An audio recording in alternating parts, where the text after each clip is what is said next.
Iran के सर्वोच्च नेता अयातुल्लाह अली खामेनेई ने अमेरिका को अब कड़ी चेतावनी दे दी है। खामेनेई ने कहा कि अगर ईरान पर हमला हुआ तो ये सिर्फ 2 देशों तक सीमित नहीं रहेगा बल्कि पूरे मिडिल ईस्ट में जंग फैल जाएगी। नमस्कार, आप देख रहे हैं न्यूज़ 18 का डिजिटल प्लेटफॉर्म और मैं हूं आपके साथ जागृति खंतवाल।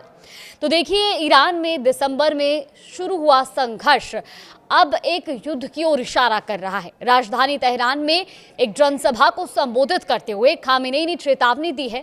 दरअसल खामेनेई का कहना है कि अमेरिका को यह जान लेना चाहिए कि अगर इस बार जंग शुरू हुई तो ये एक क्षेत्रीय युद्ध होगा। इस बयान से ये बयान ऐसे वक्त में आया है जब अमेरिका ने क्षेत्र में अपनी सैन्य मौजूदगी को और बढ़ा दिया है और तनाव चरम पर है। ईरान पर हमले की आशंका भी लगातार बनी हुई है और ये भाषण ईरान के इस्लामिक क्रांति की वर्षगांठ पर दिया गया, जब 1989 में अयातुल्लाह रूहुल्लाह खुमैनी फ्रांस से निर्वासन खत्म कर ईरान लौटे थे और अमेरिका समर्थित शाह मोहम्मद रेजा पहलवी को सत्ता छोड़नी पड़ी थी। खामेनेई ने अमेरिका पर आरोप लगाया कि वो ईरान के तेल और प्राकृतिक गैस संसाधनों को निगलना चाहता है। उन्होंने हाल ही के सरकार विरोधी प्रदर्शनों को भी विदेशी साजिश बताया और कहा कि ये एक तरह का तख्ता पलट था जिसे नाकाम कर दिया गया। खामेनेई ने यह भी कहा कि इन प्रदर्शनों के दौरान पुलिस, सरकारी दफ्तरों, इस्लामिक रिवॉल्यूशनरी गार्ड कॉर्प्स और कई ठिकानों को निशाना बनाया गया। बैंकों और मस्जिदों पर हमले किए गए और कुरान की प्रतियां तक जलाई गई। खामेनेई ने इसे एक नई साजिश करार दिया, जैसे वो पहले 2009 के ग्रीन मूवमेंट को कहते रहे हैं। खामेनेई के बयान के बाद अमेरिकी राष्ट्रपति डोनाल्ड ट्रंप ने भी प्रतिक्रिया देते हुए कहा कि उन्हें उम्मीद है कि ईरान किसी समझौते के लिए तैयार होगा।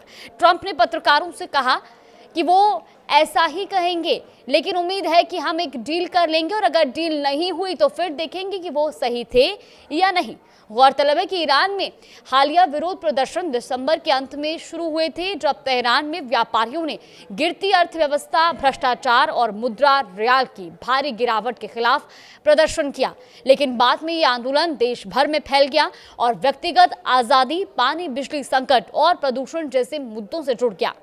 संयुक्त राष्ट्र और मानवाधिकार संगठनों का दावा है कि इन प्रदर्शनों के दौरान हजारों लोगों की मौत हुई। एक यूएन विशेष रिपोर्टर के मुताबिक मृतकों की संख्या 20,000 से ज्यादा हो सकती है, जबकि अमेरिकी स्थित एक संगठनों का कहना है कि ये 6,500 से ज्यादा मौतों का आंकड़ा पहुंच चुका है।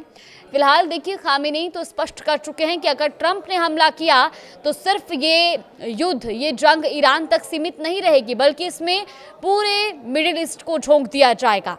लेकिन अब देखना ये होगा कि क्या दोनों ही देश बातचीत के लिए कोई बीच का रास्ता निकाल पाते हैं या वाकई में ये एक नई जंग की ओर इशारा कर रहा है। फिलहाल इस खबर में आगे भी अपडेट जानने के लिए आप देखते रहिए न्यूज़ 18।